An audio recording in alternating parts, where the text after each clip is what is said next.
سورۃ النصر کے بارے میں اکثر لوگوں کا خیال یہ ہے کہ یہ مدنی ہے، میری ذاتی رائے یہ کہ یہ بھی مکی ہے، اس لیے کہ یہاں بھی اصول وہ ہے اذا جاء نصر اللہ والفتح، جب آ جائے مدد اللہ کی اور فتح۔ میں اس صورت کو جوڑتا ہوں سورۃ الانشراح ہی کے اس آخری حصے سے، فَإِذَا فَرَغْتَ فَانصَبْ وَإِلَىٰ رَبِّكَ فَارْغَب۔ وہ تو مدنی تو نہیں ہے، وہ تو مکی صورت ہے، بڑے ابتدائی زمانے کی۔ یہ تو خبر دی جا رہی ہے کہ ایک وقت آئے گا، اور پیش کی خبر دی گئی محمد رسول اللہ صلی اللہ علیہ وسلم کو، ایک وقت آئے گا آپ اپنے مشن میں کامیاب ہو جائیں گے اور فارغ ہو جائیں گے۔ فَإِذَا فَرَغْتَ فَانصَبْ وَإِلَىٰ رَبِّكَ فَارْغَب۔ اسی رنگ میں یہ بھی ہے اذا جاء نصر اللہ والفتح، جب آ جائے مدد اللہ کی اور فتح، وَرَأَيْتَ النَّاسَ يَدْخُلُونَ فِي دِينِ اللَّهِ أَفْوَاجًا، اور آپ دیکھ لیں لوگوں کو داخل ہوتے ہوئے اللہ کے دین میں فوج در فوج۔ فَسَبِّحْ بِحَمْدِ رَبِّكَ وَاسْتَغْفِرْ، تو پھر اس وقت آپ ہمہ تن اپنے رب کے استغفار اور تحمید میں لگ جائیے گا۔ ابھی تو یہ مشقتیں جھیلنی ہیں، ابھی تو یہ رسالت کے فرائض، آگے بڑھ کر جو مدنی دور میں جنگیں آنی ہیں، جو سخت مراحل آنے ہیں، ابھی آپ کو یہ جھیلنے ہوں گے۔ انہ کان توابا، یقیناً اللہ تعالیٰ بہت توبہ کو قبول فرمانے والا ہے۔ ان میں چونکہ قرآن مجید میں جو مختلف مصاحف ہیں اس میں جو چیز لکھا ہوتی ہے اوپر کہ یہ مکی ہے یہ مدنی ہے، تو لوگ سمجھتے ہیں شاید یہ کہ بالکل جو سمجھیے کہ طے شدہ چیزیں ہیں، حالانکہ کم صورتیں قرآن مجید کی جو بڑی بڑی صورتیں ان کے بارے میں تو تیقن کے ساتھ معلوم ہے، لیکن یہ کہ بعض جو چھوٹی صورتیں ان کے بارے میں بہت سے اقوال آپ کو تفسیر کی کتابوں میں مل جائیں گے۔ میں نے جتنی بھی بہرحال تحقیق کی ہے، میرے نزدیک یہ بھی مکی ہے، مدنی نہیں ہے، یہ بھی ایک خبر دی جا رہی ہے جیسے کہ سورہ انشراح میں۔ اس کی وجہ یہ کہ پھر آ رہی ہیں مکی صورتیں۔ بسم اللہ الرحمن الرحیم، تبت یدا ابی لہب وتب، بالکل ابتدائی زمانے کی صورت ہے۔ ٹوٹ گئے ہاتھ ابو لہب کے اور وہ برباد ہو گیا خود۔ واقعہ یہ ہے کہ جب حضور کو پر وہ آیت نازل ہوئی جو ہم نے پڑھی ہے سورہ ہجر میں، فاصدع بما تؤمر، پہلے 3 سال تک آپ نے دعوت جو دی ہے وہ لو کی، جسے ہم کہیں گے، کبھی بھی آپ کی دعوت انڈر گراؤنڈ نہیں تھی، اس کو تو سمجھ لیجئے، یہ تو لفظ استعمال کرنا ہی غلط ہے، لو کی۔ اور لو کی میں کیا تھا؟ پرسنل تعلق، پی پی کالز، لوگوں سے جن سے بھی تعلقات تھے، انفرادی گفتگو میں آپ اپنی دعوت پیش کر رہے تھے۔ پھر حکم آ گیا فاصدع بما تؤمر، اب ڈنکے کی چوٹ کہیے۔ تو آپ کھڑے ہوئے کوہ صفا پر، آپ نے نعرہ لگایا وا صباحا، یہ وہاں کا دستور تھا، تفصیل سے میں یہ بیان کر چکا ہوں، اب سارا واقعہ بیان نہیں کر سکتا۔ تو اس وقت لوگ لپک کر آئے اور ابو لہب بھی آیا، آپ کا چچا۔ جب حضور نے وہاں اپنی دعوت پیش کی تو اس نے کہا تبن لکا لہذا جماعتنا، ہم سمجھے تھے کوئی بڑی اہم بات تم نے بتانی ہوگی تو ہمیں بلایا ہے، ہم پہنچ گئے ہیں اور تم نے ہمیں اس کام کے لیے جمع کیا تھا، تو تمہارے ہاتھ ٹوٹ جائیں۔ معاذ اللہ ثم معاذ اللہ، نقل کفر نہ باشد۔ چونکہ حضور بنو ہاشم کو 2 دفعہ گھر بلا کر کھانا کھلا چکے تھے، تو اسے تو معلوم تھا یہ دعوت کیا تھی، لیکن یہ جو طریقہ آپ نے اختیار کیا تھا وہ تھا جیسا کہ وہاں پر عام الارم کے طور پر ہوتا تھا کہ کوئی فوج کی خبر آئے، کوئی فوج حملہ آور ہونے والی ہے، تو جس شخص کے پاس بھی وہ خبر پہنچ جاتی تھی وہ کپڑے اتار کے مادر ذات برہنہ ہو کر کسی اونچے مقام پر کھڑا ہو کر نعرہ مارتا تھا وا صباحا، ہائے وہ صبح جو آنے والی ہے، غارت گری والی صبح۔ تب لوگ سب دوڑتے تھے، جہاں تک آواز پہنچ گئی، جہاں تک نگاہ دیکھ رہی ہے کہ ننگا کھڑا ہوا ہے ایک آدمی اونچائی کے اوپر، دوڑتے تھے لوگ کہ کیا خبر ہے اس کے پاس۔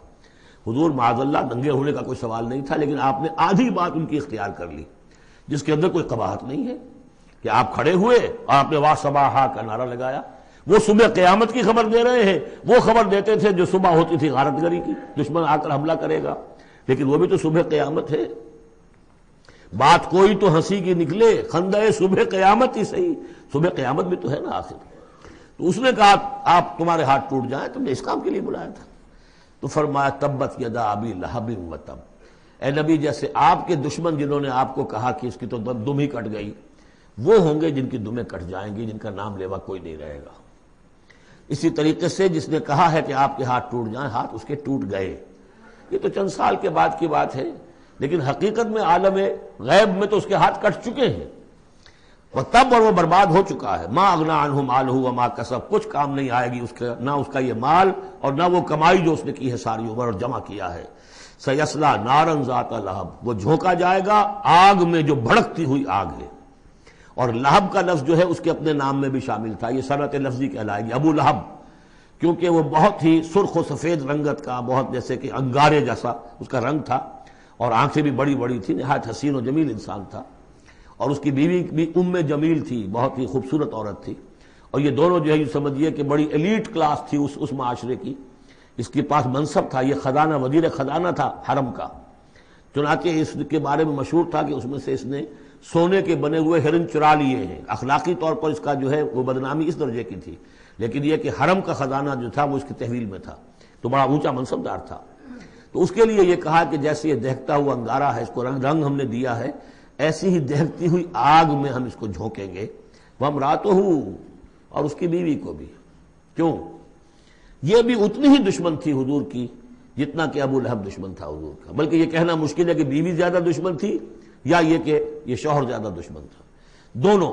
اور میں بتا چکا ہوں آپ کو سورہ تحریم میں جو تین مثالیں آئی تھی، بہترین عورت بدترین مرد کے گھر میں، فرعون کی بیوی آسیہ، بدترین عورتیں بہترین لوگوں کے گھر میں، بیوی حضرت نوح کی اور بیوی حضرت لوط کی، ایک وہ جو نیک سرشت تھی اور نبی کی گود میں پلی، وہ حضرت مریم سلام علیہا، اور یہ بدترین شوہر اور بدترین بیوی۔ وامرأتہ حمالۃ الحطب، جو اٹھانے والی ہوگی ایندھن کو۔ عام طور پر لوگ سمجھتے ہیں کہ وہ بخیل تھی، وہ ایندھن لے کے آیا کرتی تھی، یہ بات نہیں تھی، وہ بڑی اس معاشرے کی جو ہے وہ بڑی، جس کو آپ فرسٹ لیڈی کہتے ہیں، اس طرح کی خاتون تھی۔ اصل مطلب یہ ہے کہ یہ اس وقت جو حرکتیں کر رہی ہے، یہ اپنے شوہر کے آگ کے گڑھے کو اور بھڑکانے کے لیے ایندھن لا رہی ہے۔ فی جیدہا حبل من مسد، اس کے گلے میں جو یہ ہار پڑا ہوا ہے موتیوں کا، حقیقت میں یہ اس رسی کے مانند ہے جس رسی کے اوپر یہ اب جائے گی آخرت کے اندر، تو وہ لا کر ایندھن اس پر، اور جہاں شوہر جل رہا ہوگا وہاں پہ اس کو ڈالے گی اور دہکائے گی اس آگ کو۔ یہ ہے مراد اس سے کہ در حقیقت وہ اٹھائے گی وہاں حطب لکڑیاں، اور فی جیدہا حبل من مسد، اس کے گلے کے اندر یہ جو ہار ہے یہی اس کی رسی بن جائے گا۔ سورۃ الاخلاص قرآن حکیم کی عظیم ترین سورت، جس کو حضور نے فرمایا ثلث قرآن، تہائی قرآن کے مساوی ہے، توحید باری تعالی پر جامع ترین سورت، مختصر ترین اور جامع ترین۔ قل هو اللہ احد، کہہ دیجئے وہ اللہ ایک ہے نہیں، تنہا ہے۔ ایک کے لیے لفظ واحد ہے، واحد سے تو اثنان ثلاثہ شروع ہو جاتی ہے، اکیلا، دی موسٹ یونیک پرسن۔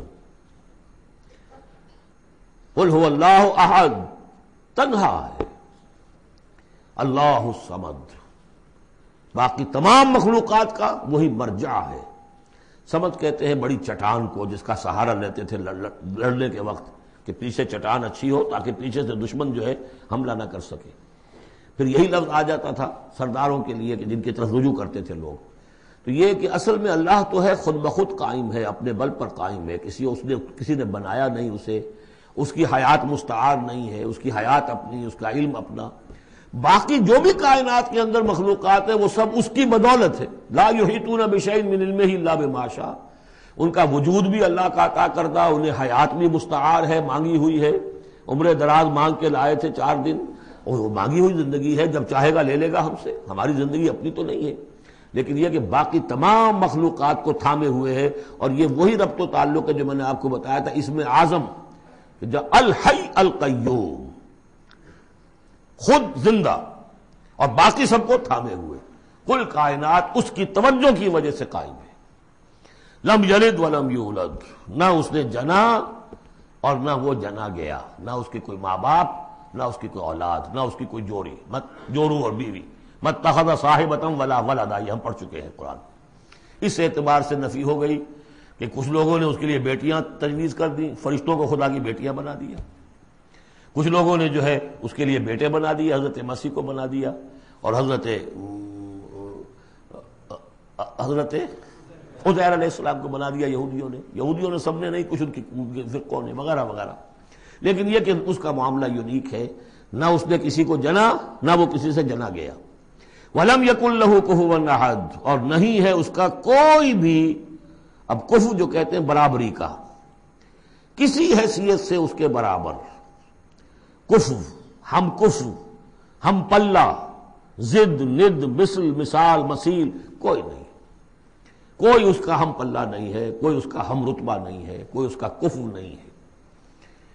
آخری دو صورتیں یہ گویا کہ قرآن مجید کے اختتام پر دو پہرے دار ہیں۔ یہ دو صورتیں ہیں کہ جو اصل میں مدنی صورتیں ہیں، نازل ہوئی ہیں مدینہ منورہ میں، اور ان کا زمان نزول کے اعتبار سے شان نزول بھی ہے کہ ان کا حضور پر ایک مرتبہ جادو کیا گیا تھا، تو اس جادو کے اثرات کو زائل کرنے کے لیے یہ آیات پھر اتری ہیں، اور حضور نے پھر جب ان کی بات بار بار تلاوت کی ہے تو وہ جادو کے اثرات، ایک یہودی نے کیا تھا جادو آپ پر، جس سے آپ کچھ چیزیں بھول جاتے تھے، کافی آپ کو دیر کو تکلیف رہی ہے۔ صحیح بخاری کے اندر یہ روایت موجود ہے۔ ہمارے جدید کچھ ریشنلسٹ ہیں اور جو خاص طور پر منکرین حدیث ہیں، وہ سمجھتے ہیں کہ اس میں تو توہین ہے رسول کی کہ جادو کا اثر ہو سکتا ہے۔ رسول بھی اس اعتبار سے بشر ہوتے تھے، تلوار کا اگر کاری زخم پڑا ہے تو خون نکلا ہے، اور خون نکل گیا ہے تو زوفتاری ہوا ہے، زوفتاری ہوا تو بے ہوشی بھی ہوئی ہے۔ یعنی یہ جسم جو ہے ان کا، اس کے اعتبار سے جو بھی بخار آپ کو چڑھا ہے، بخار میں تکلیف ہوئی ہے، عالم نزع میں نہایت شدید تکلیف ہوئی ہے، تو اس حوالے سے یہ نہ سمجھیے کہ وہ بشریت کے جو لوازم ہے وہ ختم ہو جاتے ہیں، لیکن اللہ تعالیٰ کی طرف سے انہیں ایک مقام ملا ہے، ایک عصمت ملی ہے، ایک بزرگی ہے، وہ اپنی جگہ پر ہے۔ تو جادو کا وہ واقعہ بالکل صحیح ہے جو ہوا ہے، لیکن اس کے لیے اب یہ دو صورتیں ہیں، اور یہاں خاص طور پر نوٹ کر لیجئے کہ یہ معوذتین، یہ ایک صورت بھی ہو سکتی تھی، لیکن قرآن حکیم میں جو عام مزاج ہے کہ صورتیں جوڑوں جوڑوں کی شکل میں ہیں، تو دو حصوں میں تقسیم کر دیا۔ اور اس کی تقسیم کیا ہے؟ ایک وہ چیزیں ہیں جو انسان پر باہر سے حملہ آور ہوتی ہیں، اور ایک چیز وہ ہے جو انسان کے اپنے اندر سے حملہ آور ہوتی ہے۔ ان دونوں کو دو علیحدہ چیزوں میں رکھ کر اور سکھایا گیا ہمیں کہ تم ہمیشہ اللہ کی پناہ طلب کرتے رہا کرو ان چیزوں کے اثرات سے، ان چیزوں کے اثرات بد سے اپنے آپ کو بچانے کے لیے۔ بسم اللہ الرحمن الرحیم، قل اعوذ برب الفلق، کہو کہ میں پناہ میں آ گیا صبح کے رب کی۔ فلق، فلق ویسے تو یہ لفظ ہم پڑھ چکے ہیں سورہ انعام میں، فالق الاصباح، رات کی تاریکی کا پردہ پھٹتا ہے اور سپیدہ سحر نمودار ہوتا ہے، یا گٹھلی، فالق الحب والنوائب، تو وہ جو گٹھلی ہوتی ہے وہ بھی پھٹتی ہے تو اس میں سے دو پتیاں نکلتی ہیں تو درخت بنتا ہے۔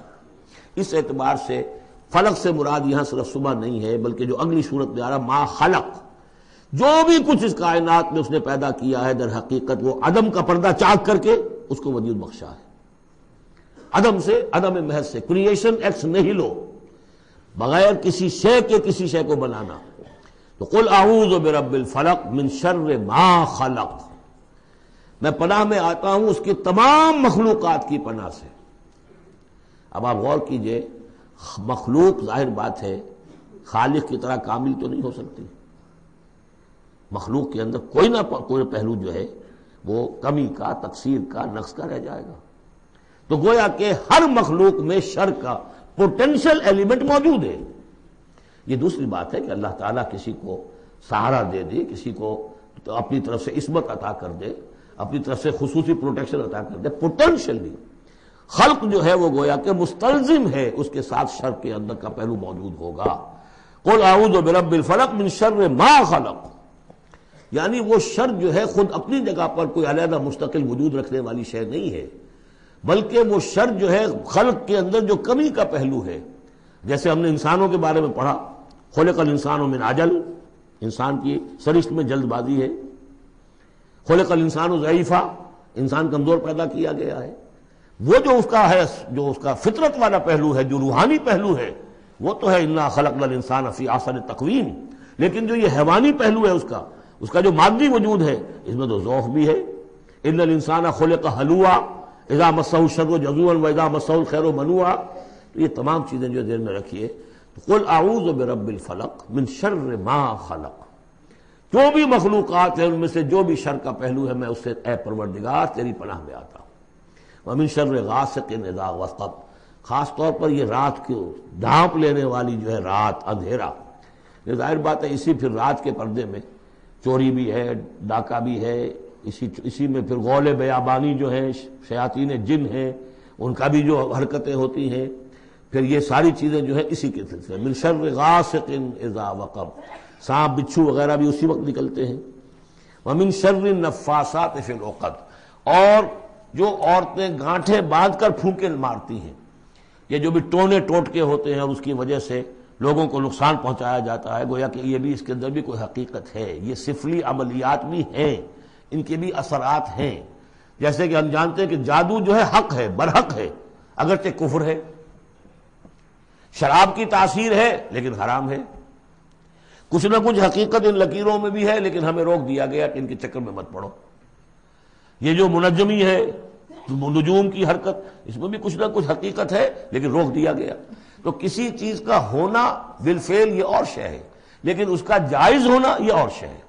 تو بالفعل یہ عملیات ہیں جیسے اچھے اعمال ہیں، اور ان کو جو ہے کوئی اچھے اوراد ہیں، اچھے وظائف ہیں، تو ان کے کچھ اثرات جو ہیں اچھے ہو سکتے ہیں۔ اسی طریقے سے اس قسم کی چیزوں میں جادو کے جو کلمات ہوتے ہیں ان کی بھی تاثیر ہے۔ اور وہ جو عورتیں جو ہے وہ جادو کرتے ہوئے، جس کو ہم کہتے ہیں کہ وہ تعویذ گنڈا وغیرہ جو ہوتا ہے، پھر وہ اس میں پھونکے مارتی ہیں، تو اللہ تعالیٰ سے میں ان کے شر سے بھی پناہ چاہتا ہوں۔ وَمِن شَرِّ حَاسِدٍ إِذَا حَسَدَ، اور حسد کرنے والے کے شر سے بھی میں اللہ کی پناہ طلب کرتا ہوں، جبکہ وہ حسد اپنا استعمال کرے۔ اگر حسد ہے دل کے اندر ہے تو بات اور ہے، حسد کو بروئے کار لائے وہ، اور وہ انسان کے درپے ہو جائے اس حسد کی وجہ سے اس سے کوئی نقصان پہنچانے کو۔ اور اسی کتاب ہے عین، العین حق، کہ اگر انسان اس حاسدانہ نگاہ سے کسی کو دیکھتا ہے اس کے بھی اثرات ہوتے ہیں، اور اس دیکھنے کے بھی کچھ برے اثرات جو ہیں وہ ظاہر ہو جاتے ہیں۔ تو یہ تمام چیزیں اپنی جگہ پر ہیں، لیکن ان سے پناہ کرنے کے لیے آپ لمبے چوڑے کوئی اور سلسلوں میں نہ پڑیں، یہی معوذتین اللہ نے جو محمد رسول اللہ کو تلقین فرمائے، سارا دار و مدار ان پر ہونا چاہیے۔ تعوذ کرتے رہیں، اس لیے کہ ہم پڑھ چکے ہیں سورہ بقرہ میں کہ حضرت سلیمان کے زمانے میں جنات جو تھے انہوں نے یہ سارے کام شروع کیے تھے، اور لوگ ان سے سیکھتے تھے جادو ٹونا، اور آج بھی نقش سلیمانی کے نام سے بکتے ہیں اس قسم کے جو بھی تعویذات ہوتے ہیں، اور وہ دھندا بنا ہوا ہے۔ تو اس کو لوگوں نے سیکھا، اور وہ لوگ جو ہے آج بھی ہمارے ہاں یہ چیزیں چل رہی ہیں، لیکن یہ چیزیں حرام کی گئی ہیں، اور کہا گیا ہے کہ کوئی کسی کو نقصان نہیں پہنچا سکتا جب تک کہ اللہ کا اذن نہ ہو۔ اگر یہ یقین انسان کے دل میں ہو تو پھر اسے کوئی نقصان نہیں ہوگا۔ اور ویسے تو یہ ہے کہ تکلیف اللہ کی طرف سے کسی وقت آ سکتی ہے، بغیر اس کے کہ کوئی اور آپ کو پہنچائے، اللہ کی طرف سے خود بھی آ سکتی ہے۔ سورۃ الناس اب یہ آخری سورت ہے، میرے نزدیک یہ آخری گروپ جو ہے سورتوں کا جو سورہ ملک سے شروع ہوا ہے۔ یہ دونوں پارے جو ہیں یہ سوائے ان دو صورتوں کے سب مکیات پر مشتمل ہیں صورتوں پر، اور صرف یہ دو صورتیں جو ہیں یہ مدنیات ہیں۔ اور ریسیپروکل نوٹ کر لیجئے، پہلا گروپ جو تھا اس میں مکی صورت صرف ایک تھی، سورہ فاتحہ، اور مدنی صورتیں 6.25 پارے پر پھیلی ہوئی، سورہ بقرہ، آل عمران، نساء اور مائدہ۔ اس کے بالکل برعکس ریسیپروکل نسبت یہاں ہے کہ یہاں پر یہ دو صورتیں ہیں چھوٹی چھوٹی، باقی دونوں پارے جو ہیں سب کی مکی صورتوں پر مشتمل ہیں۔ اور اس آخری صورت کا جوڑ مل جائے گا پہلی صورت کے ساتھ، یہ بھی میں آپ کو بتا دوں گا۔ بسم اللہ الرحمن الرحیم، قل اعوذ برب الناس، کہیے کہ میں پناہ میں آتا ہوں جو تمام انسانوں کا رب ہے اس کی پناہ میں۔ ملک الناس، صرف رب ہی نہیں ہے، بادشاہ ہے، تمام انسانوں کا بادشاہ ہے۔ الہ الناس، تمام انسانوں کا معبود ہے۔ من شر الوسواس الخناس، اس وسوسہ کرنے والے خناس کی جو پیچھے چھپ جاتا ہے، الذی یوسوس فی صدور الناس، جو لوگوں کے سینوں میں وسوسہ اندازی کرتا ہے، اس کے شر سے پناہ مانگتا ہوں۔ یہ جو شیطان لعین ہے جس کے بارے میں آتا ہے کہ ان الشیطان یجری من الانسان مجری الدم، حضور کی حدیث ہے یہ شیطان تو اس طریقے سے انسان کے وجود میں سرایت کر جاتا ہے جیسے کہ خون سرایت کر رہا ہے۔ یہ شیطان جو ہے، اور یہ آپ وہ بھی پڑھ چکے ہیں، وَلَقَدْ خَلَقْنَا الْإِنسَانَ وَنَعْلَمُ مَا تُوَسْوِسُ بِهِ نَفْسُهُ، ہم نے انسان کو بنایا، ہم جانتے ہیں کہ اس کا نفس امارہ جو ہے، اڈ اور لبیڈو، اس کو اندر کیا وسوسہ اندازی کرتا رہتا ہے۔ تو شیطان کو بھی کوئی اور اختیار حاصل نہیں ہے، ہمارے اپنے سفلی داعیات، ہمارے جو اینیمل انسٹنکٹس ہیں، ہماری جو خواہشات ہیں، شہوات ہیں، ان کو وہ بھڑکاتا ہے، جس کے لیے حدیث میں آتا ہے کہ اس کی تھوتنی جو ہے وہ زمین جو وہ دل کے اوپر ٹکا کر پھونکے مارنی شروع کرتا ہے تاکہ وہ شہوت میں اشتعال پیدا ہو جائے اور سفلی جذبات میں اشتعال پیدا ہو جائے۔ اس کی اس کو اللہ تعالیٰ نے طاقت دی ہے۔ یہ ہے وسوسہ، وسواس الخناس۔ اور خناس کیوں کہا؟ اگر آپ ذکر کریں گے لا حول ولا قوت الا باللہ، فوراً بھاگ جائے گا۔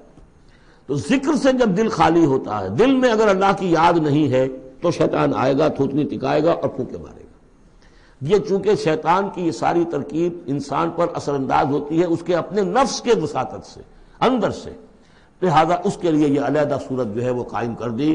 قل اعوذ برب الناس ملک الناس الہ الناس من شر الوسواس الخناس الذی یوسوس فی صدور الناس من الجنۃ والناس، خواہ وہ جنوں میں سے ہوں یا انسانوں میں سے، ان میں وہ وسوسہ اندازی کرتا ہے۔ اب اس کو جوڑ لیجئے آپ پہلی صورت کے ساتھ۔ سورہ فاتحہ میں کیا ہے؟ الحمدللہ رب العالمین، قل اعوذ برب الناس، مالک یوم الدین ملک الناس، ایاک نعبد و ایاک نستعین الہ الناس۔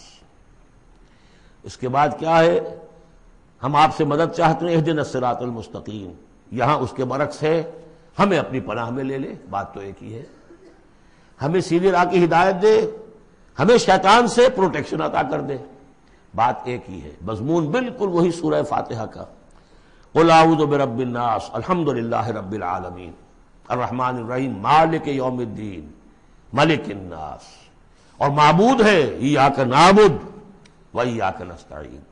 اب ہم نے استعانت مانگی، اب استعانت، استعاذہ، یہ ایک ہی طرح کے الفاظ ہیں، مدد مانگنا، پناہ طلب کرنا، استغاثہ، استعانہ، استمداد، مدد مانگنا، استنصار، نصرت طلب کرنا، باب استفعال کے تمام الفاظ جمع کر دیجئے۔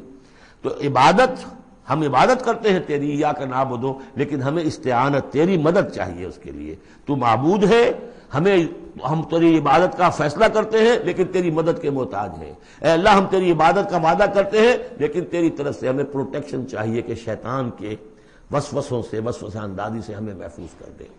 اس طریقے سے یہ سورہ مبارکہ ایک اعتبار سے مثنیٰ بن جاتی ہے سورہ فاتحہ کا، اور گویا کہ قرآن مجید کی آخری صورت اور پہلی صورت کے مابین ایک مشابہت قائم ہو جاتی ہے۔ بارک اللہ لی و لکم فی القرآن العظیم ونفعنی وایاکم بالآیات والذکر الحکیم۔ تشریح رکھیے ابھی دعا ایک تو ابھی ہم پڑھ لیں گے جو دعائے ختم قرآن ہے، میں اس کا ترجمہ آپ کو بتا دینا چاہتا ہوں تاکہ آپ جب وہ دعا سنیں گے تو پھر اس کا ترجمہ بھی آپ کے سامنے رہے۔ تو یہ اور بڑی اہمیت کے ساتھ اس دعا کو سمجھیے۔ اللہم آنس وحشتی فی قبری، اے اللہ میری قبر میں جو وحشت ہوگی تنہائی کی، اس وحشت کو دور کرنے کے لیے مجھے قرآن مجید کا انس عطا کر دے۔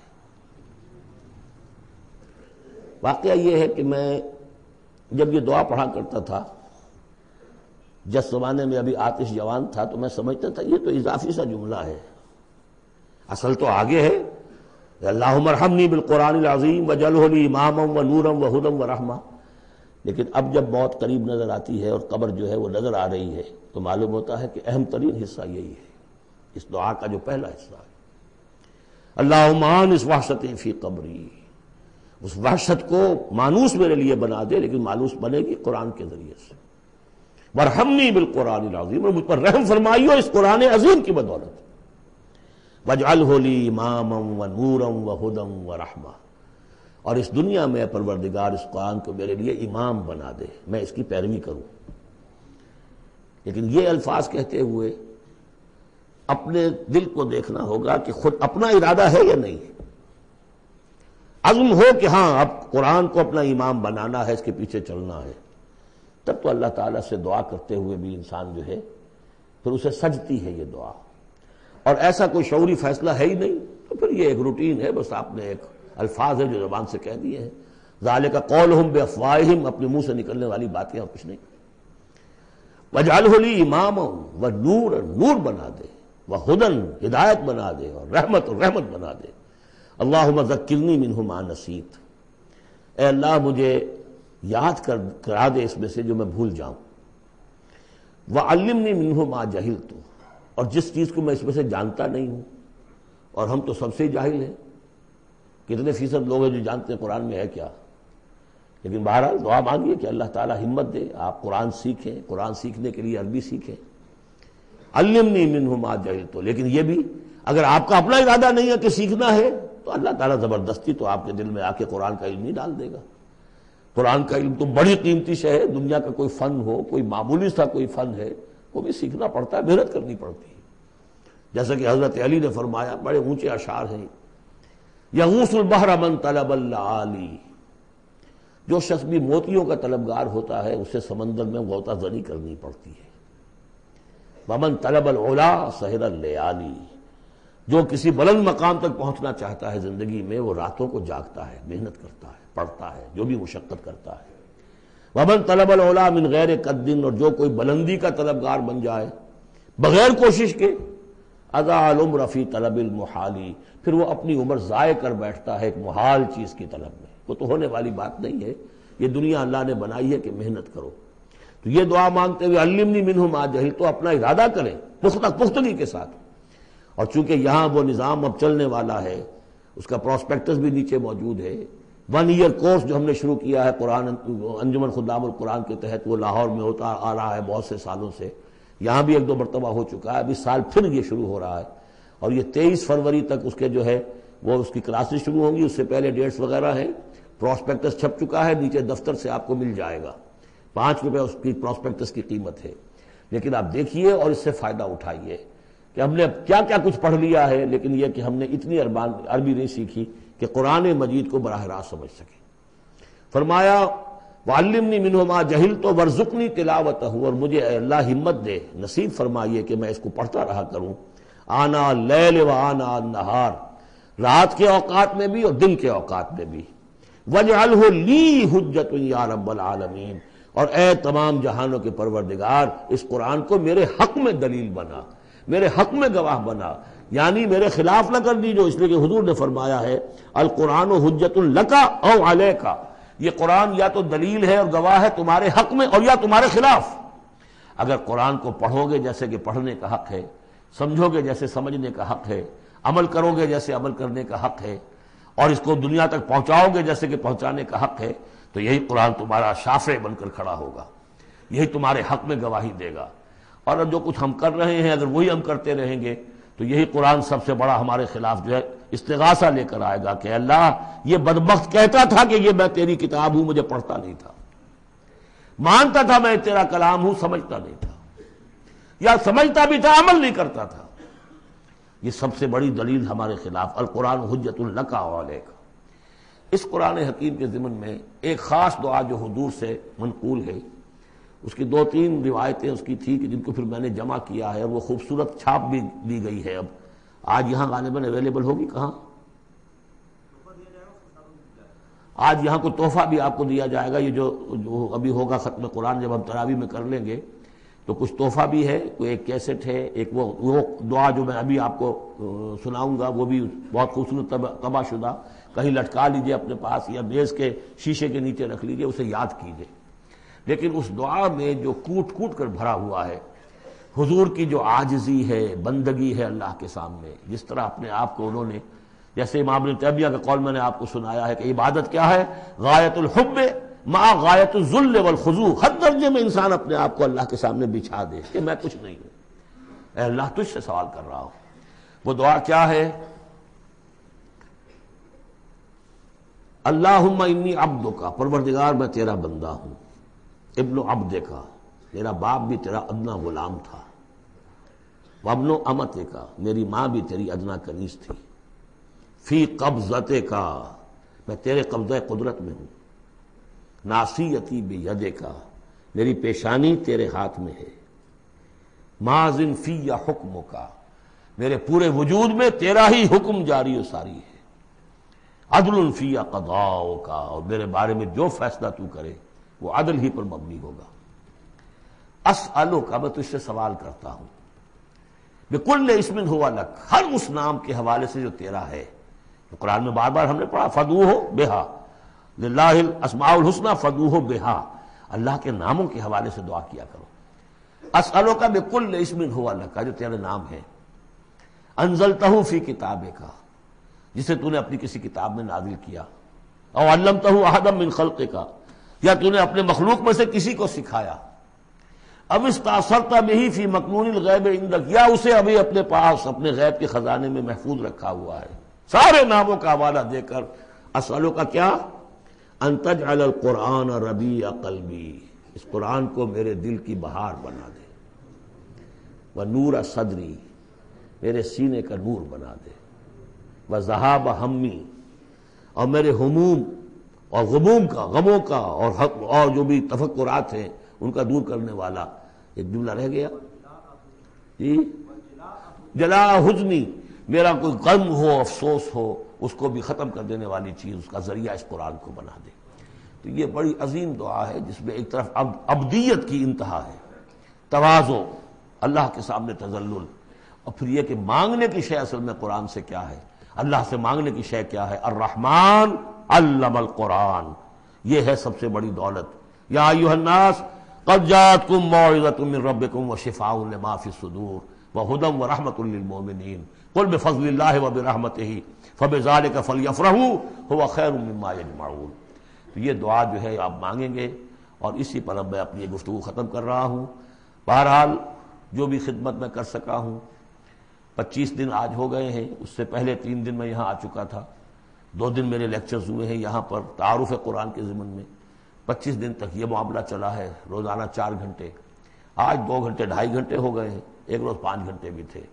اللہ تعالیٰ میری اس محنت کو قبول کرے۔ اس دفعہ میں نہیں سمجھتا تھا کہ میں یہ کر سکوں گا، بڑی ڈرتے ڈرتے میں نے اپنے اس خواہش کا اظہار کیا تھا، اللہ سے دعا کی تھی، اس لیے کہ صحت بہت خراب چل رہی تھی، لیکن بہرحال اللہ نے ہمت دی ہے۔ اب جس کو بھی اس سے کوئی خیر پہنچ جائے وہ میرے حق میں بھی دعا کرے۔ باقی اصل بات سمجھنے کی یہ ہے کہ 25 دن تک جو کچھ قرآن ہم نے سمجھا ہے، اب میں چاہوں گا کہ اس کے بعد یہ نماز ہم پڑھیں گے، اس کے بعد وہ دعا جو ہے ختم قرآن کی امام صاحب، حافظ صاحب ان کے پیچھے ہم نے سنا ہے وہ مانگیں گے، اس کے بعد شیرینی اور تحفہ تقسیم ہو جائے گا، اور پھر یہ سمجھیے کہ آدھے گھنٹے کا وقفہ ہوگا تاکہ آپ وہ فریش اپ ہو جائیں۔ پھر 1 گھنٹے میں جتنے سوالات کے جوابات میں دے سکوں گا، جو سوالات آئے ہیں میں جواب دوں گا، باقی کو پھر قرض رکھ لیں گے، پھر کسی کبھی یار زندہ صحبت باقی۔ اور پھر جو ہے مجھے آپ سے آخری گفتگو کرنی ہے، اور مجھے بتانا ہے کہ دین کا کوئی کام جو میں کر رہا ہوں کس نہج سے کر رہا ہوں، اس کے کون کون سے شعبے ہیں، کس کس سے آپ کس طور سے متعلق ہو سکتے ہیں، اس میں میری دعوت کیا ہے، میرے دست و بازو بنے تو، اور اپنے طور پر کریں تو، اللہ تعالیٰ کے دین کے لیے۔ اب یہ سارا کچھ قرآن سننے کے بعد بھی ایسا نہیں ہونا چاہیے کہ ہماری زندگی وہی رہ جائے، اسی رخ پر رہ جائے کہ جو اس رمضان کی آمد سے قبل تھی۔ بارک اللہ لی ولکم فی القرآن العظیم ونفعنی وإیاکم بالآیات والذکر الحکیم۔ الحمدللہ وکفی والصلاۃ والسلام علی عبادہ الذین اصطفیٰ، خصوصاً علی افضلہم وخاتم النبیین محمد الامین وعلی آلہ وصحبہ اجمعین۔ اما بعد فقد قال اللہ تبارک وتعالی کما ورد فی سورۃ الانفال، اعوذ باللہ من الشیطان الرجیم، بسم اللہ الرحمن الرحیم، یا ایھا الذین آمنوا استجیبوا للہ وللرسول اذا دعاکم لما یحییکم وَاعْلَمُوا أَنَّ اللَّهَ يَحُولُ بَيْنَ الْمَرْءِ وَقَلْبِهِ وَأَنَّهُ إِلَيْهِ تُحْشَرُونَ وَاتَّقُوا فِتْنَةً لَا تُصِيبَنَّ الَّذِينَ ظَلَمُوا مِنكُمْ خَاصَّةً وَاعْلَمُوا أَنَّ اللَّهَ شَدِيدُ الْعِقَابِ وَاذْكُرُوا إِذْ أَنْتُمْ قَلِيلٌ مُسْتَضْعَفُونَ فِي الْأَرْضِ تَخَافُونَ أَنْ يَتَخَطَّفَكُمُ النَّاسُ فآواكم وأيدكم بنصره ورزقكم من الطيبات لعلكم تشكرون يا أيها الذين آمنوا لا تخونوا الله والرسول وتخونوا أماناتكم وأنتم تعلمون واعلموا أنما أموالكم وأولادكم فتنة وأن الله عنده أجر عظيم صدق الله العظيم رب اشرح لي صدري ويسر لي امري واحلل عقدة من لساني يفقهوا قولي اللهم ربنا الهمنا رشدنا واعذنا من شرور انفسنا اللهم ارنا الحق حقا وارزقنا اتباعه وارنا الباطل باطلا وارزقنا اجتنابه اللهم وفقنا لما تحب وترضى اللهم اجعلنا من عبادك الذين يستمعون القول فيتبعون احسنه آمین یا رب العالمین۔ میں نے اپنی اس وقت کی گفتگو کا موضوع قرار دیا ہے بحالات موجودہ مسلمانان پاکستان کے لیے قرآن حکیم کی عملی رہنمائی۔ الحمدللہ ہم نے 25 دن قرآن پڑھا، بہت سے حضرات نے پوری پابندی سے شرکت کی ہے، پورے قرآن کے ترجمے سے گزرے ہیں۔ قرآن مجید میں کہیں گفتگو مشرکین سے ہو رہی ہوتی تھی، کبھی منافقین سے ہو رہی ہوتی تھی، کبھی منکرین آخرت سے ہو رہی ہوتی تھی، کبھی یہود سے، کبھی نصارہ سے، کبھی مسلمانوں سے۔ اور یہ کہ مکی صورتوں کا اپنا رنگ اور انداز ہے اور مدنی صورتوں کا اپنا رنگ اور انداز ہے۔ پھر اس میں احکام الہیہ بھی آئے ہیں، عبادات کے ضمن میں آئے ہیں، معاشرتی احکام آئے ہیں، آئلی قوانین آئے ہیں، سیاسی ہدایات آئی ہیں۔ اب جیسے تو یہ کہ زندگی کے ہر گوشے کے لیے اور ہر آنے والے دور کے لیے اس میں ہدایت ہے، لیکن اس وقت میں نے جو عنوان معین کیا ہے وہ دو اعتبارات سے، بحالات موجودہ اور خاص طور پر مسلمانان پاکستان کے لیے قرآن حکیم کی عملی رہنمائی کیا ہے۔ لیکن یہ کہ قرآن مجید کی وہ رہنمائی کہ جو ابدی ہے، ہمیشہ کے لیے ہے، اساسی ہے، بنیادی ہے، جو زمان و مکان کی حدود سے ماورا ہے، میں چاہتا ہوں کہ پہلے اسے بھی چند نکات کی شکل میں اس کا خلاصہ آپ کے سامنے رکھ دوں۔ قرآن مجید کی وہ جو تعلیم ہے ابدی، ماورائے زمان و مکان، ہر دور، ہر ملک، ہر زمانے کے مسلمان کے لیے، وہ کیا ہے؟ پہلی بات یہ ہے کہ اللہ کا حق ادا کرے، اور اللہ کا حق کیا ہے؟ توحید۔ توحید ایک عقیدے کی توحید ہے، اس کو مانے کہ وہ ایک ہے، اپنی ذات میں تنہا ہے، کوئی اس کا مد مقابل اور کفر نہیں ہے، نہ اس کی صفات میں نہ اس کی ذات میں۔ لیکن یہ کہ ایک ہے توحید عملی، اور ہم نے اس دورہ ترجمہ قرآن کے دوران 4 صورتوں میں اس توحید پر بڑی مفصل بحثیں کی ہیں، اس وقت گن لیجئے۔ ایک ہے عقیدے کی توحید، ایک ہے عملی توحید۔ عملی توحید 4 نکات پر مشتمل ہے۔ سب سے پہلے جو کہ سورہ زمر کا مرکزی مضمون تھا، عبادت اللہ کی، اس کے لیے اپنی اطاعت کو خالص کرتے ہو۔ عبادت میں نماز، روزہ، یہ سب بھی شامل ہیں، لیکن یہ کہ وہ عبادت جس کے ساتھ اطاعت اللہ کی خالص نہیں ہو رہی ہے۔ اطاعت منقسم ہے، کہیں اپنے نفس کی اطاعت ہو گئی اللہ کی اطاعت کو پس پش ڈال کر۔ فرمایا افرأیت من اتخذ الہہ ہواہ، کیا تم نے دیکھا اس شخص کو جس نے اپنے خواہش نفس کو خدا بنا رکھا ہے؟ وہ مطاع ہے، اس کا کہتا ہے لا الہ الا اللہ، اور بنا رکھا ہے خواہش نفس کو الہ۔ اس اعتبار سے مخلصین لہ الدین، آج بھی وہ آیت آئی، وما امروا الا لیعبدوا اللہ مخلصین لہ الدین حنفاء، عبادت اللہ کی لیکن اس کے لیے اپنی اطاعت کو خالص کرتے ہوئے۔ اب اس میں یہ ہے کہ وہ خالص اطاعت کلی اطاعت ہوگی، یا ایھا الذین آمنوا ادخلوا فی السلم کافہ۔ اور منفی طور پر تنبیہ، آج بھی میں نے وہ آیت آپ کو سنا دی تھی، پھر تازہ کر لیجئے، اگر اللہ کی اطاعت کچھ حصے میں کی جائے زندگی کے، کچھ میں نہ کی جائے، گویا کہ آپ نے تقسیم کر لیا اطاعت کو، اس پر جو وعید آئی ہے افتؤمنون ببعض الکتاب وتکفرون ببعض فما جزاء من یفعل ذلک منکم الا خزی فی الحیاۃ الدنیا ویوم القیامۃ یردون الی اشد العذاب۔ کیا تم ہماری کتاب اور شریعت کے ایک حصے کو مانتے اور ایک کو نہیں مانتے؟ تو جو کوئی بھی یہ روش اختیار کرے گا دنیا کی زندگی میں، اس کا اس کے سوا کوئی اس کی سزا نہیں ہے کہ دنیا میں تو ذلیل و خوار کر دیے جائے اور قیامت کے دن شدید ترین عذاب میں جھونک دیے جائے۔ تو یہ عبادت ہوگی مخلصین لہ الدین۔ اسی کا ایک اور پہلو ہے دعا، الدعاء مخ العبادہ، الدعاء هو العبادہ۔ سورہ مومن کا مرکزی مضمون وہ تھا فادعوا اللہ مخلصین لہ الدین، دعا تو کرو لیکن تم اطاعت بھی خالص اس کی کرتے ہو کہ نہیں؟ اگر وفاداری تمہاری اللہ کے ساتھ پوری نہیں تو کس منہ سے دعا کر رہے ہو؟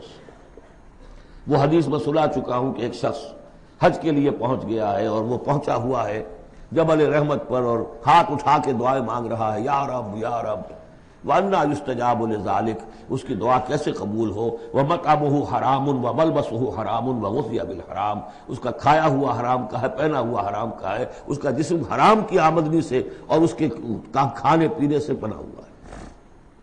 تو دعا مخ العبادہ هو العبادہ، لیکن دعا بھی وہی کہ جو مخلصین لہ الدین، اس حال میں کی جا رہی ہو کہ بندے نے یکسو ہو کر اپنی کل اطاعت کو اللہ کے لیے بنا دیا۔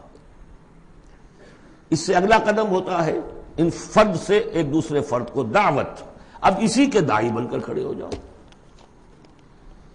اب لوگوں کو بھی اسی کی دعوت دو، وہ بھی اللہ کی بندگی کریں مخلصین لہ الدین، وہ بھی اللہ کو پکاریں مخلصین لہ الدین۔ وَمَنْ أَحْسَنُ قَوْلًا مِّمَّنْ دَعَا إِلَى اللَّهِ وَعَمِلَ صَالِحًا وَقَالَ إِنَّنِي مِنَ الْمُسْلِمِينَ، یہ سورہ حامیم السجدہ کی مرکزی آیت ہے۔ چوتھا اور آخری مرحلہ یہ ہے کہ یہ کیسے ہوگی مخلصین لہ الدین کی پوزیشن، اگر جس ملک میں آپ رہ رہے ہیں وہاں قانون تو کسی اور کا چل رہا ہے، عدالتیں اس قانون پر فیصلے کر رہی ہیں، نظام جو ہے معاشی وہ کسی اور نظام پر چل رہا ہے، وہ سودی کاروبار ہو رہا ہے اور سودی لین دین ہو رہا ہے، پورا بزنس اس پر ہے، پوری انڈسٹری اسی پر ہے، پوری حکومت اس پر ہے، تو ہم بھی تو اسی کے فرد ہیں نا، شہری ہیں اسی ملک کے، اسی ریاست کے، اسی معاشرے میں رہتے ہیں۔ تو یہ مقصد تو اسی وقت پورا ہوگا جبکہ پورے نظام زندگی پر اللہ کی اطاعت کا سکہ قائم ہو جائے۔ اس کا نام ہے اقامت الدین۔ چنانچہ سورہ شورى پھر چوتھے نمبر پر جو آئی اس کا مرکزی مضمون کیا تھا؟ شرع لکم من الدین ما وصى به نوحا والذی اوحینا الیک وما وصینا به ابراہیم وموسیٰ وعیسیٰ ان اقیموا الدین ولا تتفرقوا فیہ۔ اس لیے کہ قرآن مجید تو کہتا ہے ومن لم یحکم بما انزل اللہ فاولئک هم الکافرون، ہماری عدالتوں میں فیصلے اللہ کے قانون کے مطابق تو نہیں ہو رہے، تو فیصلے کرانے والے، فیصلے کرنے والے، فیصلے ماننے والے، فیصلے ایگزیکیوٹ کرنے والے، فیصلوں کی تنفیذ کرنے والے، وہ سب کیا ہوئے؟ وَمَن لَّمْ يَحْكُم بِمَا أَنزَلَ اللَّهُ فَأُولَٰئِكَ هُمُ الظَّالِمُونَ، وہی تو مشرک ہے۔ وَمَن لَّمْ يَحْكُم بِمَا أَنزَلَ اللَّهُ فَأُولَٰئِكَ هُمُ الْفَاسِقُونَ، وہی تو باغی ہیں ہمارے۔ تو مطلب یہ ہے کہ اس صورتحال سے نکلنے کی صرف ایک شکل ہے، دین کو قائم کرنے کی جد و جہد ہمہ ہمہ وقت، اس نظام باطل کو ریکنسائل نہ کیا جائے اس سے ذہناً قلباً۔ live under it if you have to live it but under protest، اگر کوئی اور راستہ نہیں ہے انڈر پروٹیسٹ رہے کہ میں نے اس نظام کو قبول نہیں کیا، میں اسے تسلیم نہیں کرتا، میں اس سے استفادہ کروں گا جو کم سے کم ہے میرے بقا کے لیے، اور اپنی ساری توانائی، اپنی ساری قوت، اپنی ساری طاقت، اپنی ساری صلاحیت، اپنے سارے وسائل اور ذرائع اس نظام کو بے خودن سے اکھیڑ کر اس کی جگہ پر اللہ کا دیا ہوا نظام قائم کرنے کے لیے وقف کروں، اس کے علاوہ کوئی شکل نہیں ہے۔ اسی کے نام ہے تکبیر رب، رب کو بڑا کرو وَرَبَّكَ فَكَبِّرْ، اسی کا مطلب ہے، اسی لیے حضور بھیجے گئے، هو الذی ارسل رسولہ بالہدی ودین الحق لیظہرہ علی الدین کلہ، اسی کے لیے آیا قاتلوہم حتی لا تکون فتنۃ ویکون الدین کلہ للہ۔ یہ تمام اصطلاحات ہیں، عباراتنا شتیٰ وحسن کا واحد، مطلب کیا ہے؟ دین کو قائم کرو، دین کے مکمل نظام کو برپا کرو تاکہ زندگی اپنے تمام ایسپیکٹس، اپنے تمام پہلوؤں سمیت انفرادی اور اجتماعی زندگی کے تمام گوشے اللہ کی اطاعت کے اندر آ جائیں۔ اس کے بغیر اللہ کا حق ادا نہیں ہو سکتا۔ پہلا کام ہے اللہ کا حق ادا کرنا، اسی لیے فرمایا وما خلقت الجن والانس الا لیعبدون، لیکن اس عبادت کے یہ لوازم ہیں، فاعبدوہ مخلصین لہ الدین، فادعوہ مخلصین لہ الدین، اسی کی دعوت دوسروں کو دو، ادعو الی سبیل ربک بالحکمت والموعظۃ الحسنۃ وجادلہم باللتی احسن، اور اللہ کے دین کو بتمام و کمال قائم کرنے کے لیے تن من دھن لگا دو۔ اب آئیے اللہ کے بعد دوسرا حق ہم پر ہے رسول کا صلی اللہ علیہ وسلم، جن کی بدولت ہمیں یہ ہدایت نصیب ہوئی، ہمارے ماں باپ کو ان کے ماں باپ سے ملی، ان کو ان کے ماں باپ سے ملی، اس میں حضور صلی اللہ علیہ وسلم کی محنتیں ہیں، آپ کے صحابہ کی، محمد رسول اللہ والذین معہ کیسی کیسی مشقتیں جھیلی ہیں، تب یہ دین پھیلا تھا اور تب یہ دین غالب ہوا تھا۔ ان کا کیا حق ہے ہمارے اوپر؟ ویسے میں ساری حقوق تو یہاں بیان نہیں کر سکتا، لیکن ایک بات جان لیجئے کہ چونکہ محمد صلی اللہ علیہ وسلم بھیجے گئے تمام دنیا کے لیے اور قیامت تک کے لیے انسانوں کے لیے رسول، 5 مرتبہ آیا ہے، جن میں سب سے نمایاں آیت یہ 2 آیتیں تو اکثر لوگوں کو یاد ہوں گی، وَمَا أَرْسَلْنَاكَ إِلَّا رَحْمَةً لِّلْعَالَمِينَ وَمَا أَرْسَلْنَاكَ إِلَّا كَافَّةً لِّلنَّاسِ بَشِيرًا وَنَذِيرًا۔ اب نبی صلی اللہ علیہ وسلم نے بنفس نفیس اپنی رسالت کے فرائض ملک عرب اور قوم عرب کی حد تک تو پورے کر دیے، باقی دنیا کے لیے اس وقت بھی اور آنے والے ہر انسان کے لیے یہ فریضہ رسالت امت کے کندھے پر ڈال گئے، جبکہ آخری حج میں گواہی لے کر الا هل بلغت اور جواب مل گیا انا نشهد انک قد بلغت وادیت وامان اس نصحت، اور اس کے بعد آپ نے فرمایا اب یہ بوجھ میرے کندھے سے تمہارے کندھے پر آ گیا۔ تو اگر ہم امتی ہیں تو مقروض ہیں محمد کے صلی اللہ علیہ وسلم، اگر یہ خواہش ہے کہ ان کی شفاعت ملے تو ان کا حق ادا کرنا ہوگا۔ وَكَذَلِكَ جَعَلْنَاكُمْ أُمَّةً وَسَطًا لِتَكُونُوا شُهَدَاءَ عَلَى النَّاسِ وَيَكُونَ الرَّسُولُ عَلَيْكُمْ شَهِيدًا۔ اس کے کم سے کم 2 تقاضے۔ پہلا تقاضا تو قرآن کی تبلیغ کر دینا ایک ایک فرد نوع بشر کو اس امت کے ذمے ہے۔ اگر قرآن پہنچایا نہیں تو محمد کی رسالت کا پیغام ان تک نہیں پہنچا، امت کیا جواب دے گی قیامت کے دن؟ اے اللہ ان کے حوالے تھا کام، یہ قرآن کے کسٹوڈینز تھے۔ حضور نے فرمایا تھا فَلْيُبَلِّغِ شَاهِدُ الْغَائِبَ، میں تمہیں قرآن دے کر جا رہا ہوں، قَدْ تَرَكْتُ فِيكُم مَّا إِنْ اعْتَصَمْتُم بِهِ لَن تَضِلُّوا أَبَدًا، اب پہنچاؤ اسے۔ تو ایک تو ہے قرآن کا پہنچانا، اور دیکھیے وہ یاد کر لیجیے سورہ انعام کی آیت اوحی الی ھذا القرآن لانذرکم بہ ومن بلغ، یہ قرآن مجھ پر وحی کیا گیا تاکہ تمہیں بھی خبردار کر دوں، اور جن تک یہ قرآن پہنچ جائے اس تک گویا کہ میرا انذار پہنچ جائے گا، لیکن پہنچائے گا کون؟ میرا امت ہی پہنچائے گا۔ نمبر 2، یہ جو پہنچانے کا اور یہ جو حضور کا قرض ہم پر ہے ہمارے کندھے پر، اجتماعی سطح پر اس کا کم سے کم تقاضا یہ ہے کہ دنیا کے کسی ایک سائزیبل ملک میں وہ پورا نظام قائم کر کے دکھا دیا جائے عملاً، تاکہ دنیا دیکھ لے کہ یہ کوئی یوٹوپیا نہیں ہے، یہ خیالی جنت نہیں ہے، دیکھ لے کہ اس کی برکات کیا ہے، دیکھ لے کہ کس طرح کا معاشرہ وجود میں آتا ہے، کیسا معاشی انصاف ہوتا ہے، کیسی حریت کا جو ہے یہاں پر مظاہرہ ہے، مادر پدر آزادی نہیں لیکن حریت ہے، وہ کمیونزم والی مساوات نہیں لیکن سب کی تمام بنیادی ضرورتوں کی کفالت کی ذمہ داری ہے۔ کہ حضور نے حضرت عمر نے فرمایا کہ اگر کوئی کتا بھی بھوکا مر گیا دجلہ و فرات کے کنارے تو عمر ذمہ دار ہوگا۔ وہ ساری خوبیاں جن کے لیے کہ انسان دوڑ رہا ہے، بھاگ رہا ہے، کبھی مشرق کبھی مغرب، کبھی فرینچ ریولوشن کبھی بولشوک ریولوشن، یہ سب کاہے کے لیے؟ In search of a just social order, ظلم سے ایکسپلائٹیشن سے بچ کر کسی طریقے سے کوئی نظام ایسا ہو کہ جس میں عدل ہو، انصاف ہو، اکویٹیبل ڈسٹریبیوشن آف ویلتھ ہو۔ جب تک ہم اس کو قائم کر کے نہیں دکھا دیں گے ہم یہ نہیں کہہ سکیں گے کہ ہم نے اللہ کے نبی کا حق ادا کر دیا۔ دنیا کہے گی یہ کہتے ضرور ہے ہمارے پاس اعلیٰ نظام ہے، اگر واقعتاً سمجھتے تو قائم نہ کرتے اپنے ہم، تو ہماری کیفیت جو ہے وہ ہمارے اس قول کی نفی کر دے گی۔ گویا کہ اللہ کا حق بھی ادا نہیں ہوتا جب تک کہ پورا نظام قائم نہ کیا جائے، اور رسول کا قرض بھی ادا نہیں ہوتا جب تک کہ اللہ کے دین کا پورا نظام قائم نہ کیا جائے۔ اب آئیے تیسرا حق ہے بندوں کا، حقوق العباد، جس کے بارے میں کہا گیا کہ اللہ تعالیٰ اپنے حقوق میں تو کوئی کمی برداشت بھی کر لے گا، معاف بھی کر دے گا، لیکن بندوں کے نہیں۔ بندوں کا حق کیا ہے؟ بندوں کا حق یہ ہے کہ انہیں عدل ملے، انصاف ملے، ان کے حقوق غصب نہ کیے جائیں۔ اس کے لیے دیکھیے قرآن مجید جو ہم نے پڑھا ہے 25 دنوں میں، کس ریپیٹیشن کے ساتھ بات آئی ہے، جو چیز کہ ہمارے ذہنوں سے نکل گئی۔ ہم نے مذہب کو بنا دیا ہے صرف آخرت کی چیز، اسلام اس دنیا کی شے ہے، ہم نے بنا دیا اسے آخرت کی شے۔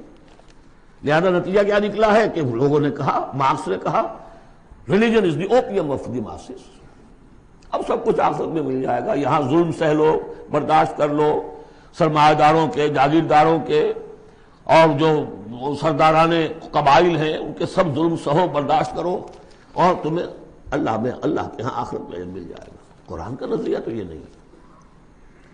قرآن کا ہم پڑھ چکے، سورہ آل عمران میں فرمایا اللہ خود قائما بالقسط ہے، عدل کا قائم کرنے والا۔ انبیاء کو کیوں بھیجا؟ اللہ اکبر، وہ آیت سورہ حدید کی آیت نمبر 25، لقد ارسلنا رسلنا بالبینات وانزلنا معهم الکتاب والمیزان لیقوم الناس بالقسط۔ ہم نے اپنے رسول بھیجے معجزات دے کر، ہم نے کتاب نازل فرمائی، ہم نے میزان نازل فرمائی، حقوق اور فرائض کا توازن، حقوق اور فرائض کا توازن۔ کس لیے یہ سب کچھ ہم نے نازل کیا؟ یہ کھکیڑ کس لیے بول لیا؟ Was it an exercise in futility? لیقوم الناس بالقسط، تاکہ لوگ عدل پر قائم ہوں۔ اور ہم نے لوہا بھی اتارا ہے جس میں جنگ کی صلاحیت ہے، جو لوگ ظلم چھوڑنے پر آمادہ نہ ہو، لوہے کی طاقت سے ان کے سر کچلے جائے، تاکہ اللہ دیکھ لے کہ میرے کون سے بندے ہیں جو میرے وفادار ہیں، میرے نظام عدل قسط کو قائم کرنے کے لیے تن من دھن لگاتے ہیں، جانے دینے کو تیار ہے۔ آیت نمبر 25 سورہ حدید کی، نظام عدل و قسط، انزال کتب، ارسال رسل، ان سب کا تھیم کیا ہے؟ یہاں عدل و انصاف قائم کرنا۔ حضور سے کہہ دیا گیا، یہ سورہ شورا کی آیت یاد کر دیجیے، آیت نمبر 15، کہہ دیجئے وَأُمِرْتُ لِأَعْدِلَ بَيْنَكُمْ، دیکھو میں تمہارے مابین عدل قائم کرنے آیا ہوں۔ مسلمانوں سے کہا گیا سورہ نساء میں، یا ایھا الذین آمنوا کونوا قوامین بالقسط شہداء للہ، اہل ایمان عدل کو، قسط کو قائم کرنے والے بن کر کھڑے ہو جاؤ پوری طاقت کے ساتھ، اور اللہ کی گواہی دو، اس لیے کہ اللہ جو ہے وہ خود قائما بالقسط ہے، اس کی گواہی اسی طرح ہوگی کہ تم اس کے نظام عدل و قسط کو قائم کرو۔ یہی مضمون پھر دوہرا کر سورہ مائدہ میں آ گیا، یا ایھا الذین آمنوا کونوا قوامین للہ شہداء بالقسط، کھڑے ہو جاؤ اللہ کے لیے۔ لیکن اللہ کے لیے کھڑا ہونا کیا ہے؟ اللہ کو کھانا دینا ہے، روٹی دینی ہے، کیا دینا ہے؟ اللہ کے لیے کھڑے ہو جانے کا مطلب ہے اس کے دیے ہوئے نظام عدل و قسط کو قائم کرو۔ یہ ہے دین، جس کا یہ پہلو جو ہے سرے سے نگاہوں سے اوجھل ہے۔ انسانوں کا حق ہے ان کو ظلم سے نجات دلائی جائے۔ حضور کی اپنی شان تھی، یضع عنہم اصرہم والاغلال اللاتی کانت علیہم، آ کے آپ نے دنیا کو وہ جو طوق ان کے گردنوں میں پڑے ہوئے تھے، بادشاہوں کی غلامی کے طوق، ان سے نجات دلائی ہے، سرمایہ داروں کی غلامی کے طوق، اس سے نجات دلائی ہے، سود کی جڑ کاٹ کر سرمایہ داری کی جڑ کاٹ دی، اور بادشاہت کی جڑ کاٹ کر برابر، تم سب کے سب برابر ہو، بادشاہ صرف ایک وہ ہے، سروری زیبا فقط اس ذات بے ہمتا کو ہے، حکمراں ہے ایک وہی باقی بتان آدری، یا ایھا الناس کونوا عباد اللہ اخوانا، سب کے سب اللہ کے بندے بن جاؤ، تم میں سے کوئی آقا نہیں ہے، سب کے سب بندے بن جاؤ، آپس میں بھائی بھائی بن جاؤ۔ اور اس کی آخری بات آپ کو بتاؤں گا، سعد بن ابی وقاص رضی اللہ تعالیٰ عنہ، جب مسلمانوں نے حملہ کیا ایران پر، تو رستم سپہ سالار افواج جو تھا ایران کا، اس نے یہ سوال کروایا کہ آپ ہم پر کیوں چڑھ دوڑے ہیں؟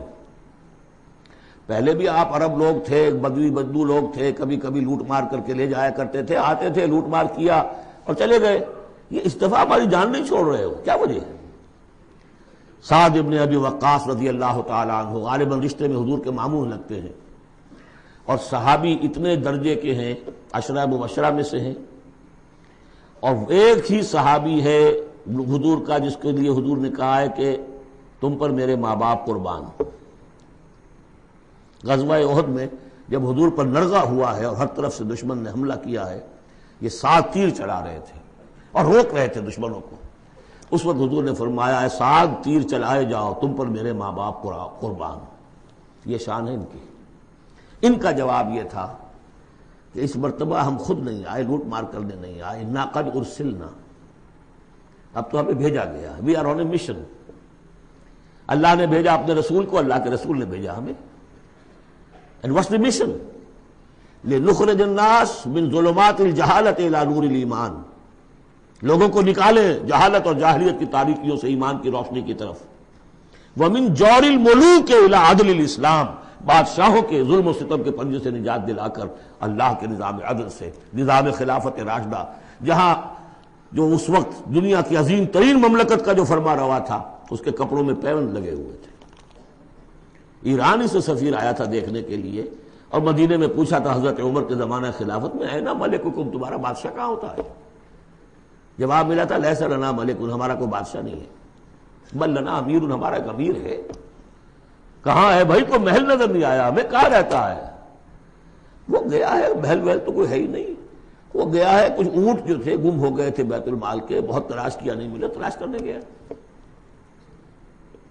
وہ نظام، کوئی وجہ تھی کہ گاندھی نے 1937 میں کہا تھا، جب پہلی مرتبہ پروونشل الیکشنز ہوئے ہیں ہندوستان میں، اور فرسٹ انسٹالمنٹ دی ہے انگریزوں نے سیلف رول کی انڈینز کو، اور تقریباً پورے ہندوستان میں کانگریس کی وزارتیں بنی ہیں۔ ہریجن میں جو اس نے مقالہ لکھا تھا کہ میں آپ لوگوں کے سامنے ابو بکر اور عمر کی مثال پیش کرتا ہوں، فالو دیم۔ جادو وہ جو سر چڑھ کر بولے۔ نوٹ کیجئے، یہ تین ہیں حقوق: اللہ کا حق اقامت دین، رسول کا حق تبلیغ قرآن، اور دین کا ایک مکمل نمونہ ضرور دکھا دینا عملی شکل میں، تاکہ حجت قائم ہو جائے، اور انسانوں کا حق انہیں ظلم و ستم کے پنجوں سے نجات دلا کر اور انہیں اسلام کے نظام عدل کے تحت لایا جائے۔ یہ انسانوں کا حق ہے۔ تینوں حق جا کر مل گئے ایک ہی چیز پر، جس کا نام اقامت دین ہے۔ یہ چیزیں میں نے کہی ہیں، یہ ہیں دائمی ابدی۔ ایک مسلمان اکیلا بھی کہیں ہے، اس کو بھی سمجھنا چاہیے میری ذمہ داریاں ہیں۔ شروع کریں، آج کریں، کل ایک اور آدمی مل جائے گا، دو ہو جائیں گے۔ ایک اکیلا دو جماعت، ایک اکیلا دو 11۔ نہیں کامیاب ہوتا کوئی بات نہیں، فرض تو وہ ہے کہ ادا کرنا ہے۔ کامیابی ناکامی 950 برس تک حضرت نوح دعوت دیتے رہے، ناکام رہے، اس معنی میں ویسے تو کامیاب وہی ہوئے، باقی قوم جو ہے ہلاک ہو گئی، لیکن اس معنی میں تو ناکام رہے، کوئی پرواہ نہیں۔ اب میں چاہتا ہوں کہ اب پاکستان کے خاص کانٹیکسٹ میں آ کر بات کروں، اور یہ گویا کہ میری گفتگو اب ایک کنٹینیویشن میں ہے جو جمعے کا میرا خطاب تھا۔ پہلی بات تو یہ سمجھیے، اپنی خودی پہچان ہو غافل افغان۔ یہ پاکستان کس شے کا نام ہے؟ کیا یہ دنیا میں دوسرے جو مسلمان ممالک ہیں ویسا ہی مسلمان ملک ہے، یا اس کی کوئی خصوصی اہمیت ہے، کوئی خصوصی حیثیت ہے، کوئی امتیازی مقام اور مرتبہ ہے؟ اور یہ بھی سارا کچھ میں آپ کے سامنے رکھوں گا قرآن مجید سے۔ میں نے اس آیت کے حوالے سے سب سے پہلی بات یہ کہ قیام پاکستان کا اصل جذبہ محرکہ کیا تھا، میں یہ اس سورہ مبارکہ کی آیت نمبر 26 کے حوالے سے بیان کر چکا ہوں۔ وَاذْكُرُوا إِذْ أَنْتُمْ قَلِيلٌ مُسْتَضْعَفُونَ فِي الْأَرْضِ، ذرا یاد کرو اے مسلمانوں جب تم ہندوستان میں، اب میں اس کی جو ہے تفسیر نہیں کر رہا کہ جب یہ نازل ہوئی یہ صورت اس کا کیا مطلب، اس کے الفاظ کا جو عموم ہے اس کے حوالے سے جس طرح یہ پاکستان کی تحریک کے اوپر 100% منطبق ہو رہی ہے اسے سمجھیے۔ جبکہ تم اقلیت میں تھے، مستضعفون فی الارض، تمہیں زمین میں دبا لیا گیا تھا۔ ہندو زیادہ بیدار، زیادہ سرمایہ دار، زیادہ تعلیم یافتہ، اور انگریز اس کی پشت پناہی کر رہا تھا۔ کیوں کر رہا تھا؟ کہ مسلمان سے حکومت چھینی تھی، بغاوت کا اندیشہ تھا۔ ہندو پہلے بھی غلام تھا، اس کے لیے چینج آف ماسٹرز کا معاملہ تھا، پہلے غلام مسلمانوں کا تھا، اب عیسائیوں کا ہو گیا، اسے اٹھانا تھا مسلمان کے مقابلے۔ اس سے ایک خوف پیدا ہوا کہ اگر یہ انگریز چلا جائے گا، اب تو پھر بھی رول آف پین ہے، رول آف سورڈ تو نہیں ہے اس وقت، انگریز کی کچھ نہ کچھ قانون جو ہے رول آف لا تھا، اگر یہ چلا گیا اور ملک ہو گیا آزاد دنیا کے موجودہ اصولوں کے مطابق، ون مین ون ووٹ، تو مسلمان تو بالکل ہی رحم و کرم پر ہوں گے، ان کی تہذیب، ان کا تمدن، ان کی ثقافت، ان کی زبان، ان کے معاش کو، ان کے مذہب تک کے اوپر ہندو جو ہے وہ حملہ کرے گا، اور اپنی 800 سالہ جو ہے غلامی کا یا 1000 سالہ غلامی کا بدلہ چکائے گا، جس کا ظہور ہو گیا تھا اندرا گاندھی کے انفاذ سے، جو سقوط مشرقی پاکستان کے وقت اس کی زبان سے نکلے ہیں، we have ایونجڈ our 1000 years defeat، 1000 سالہ شکست کا بدلہ چکا لیا۔ یہ تھا خوف۔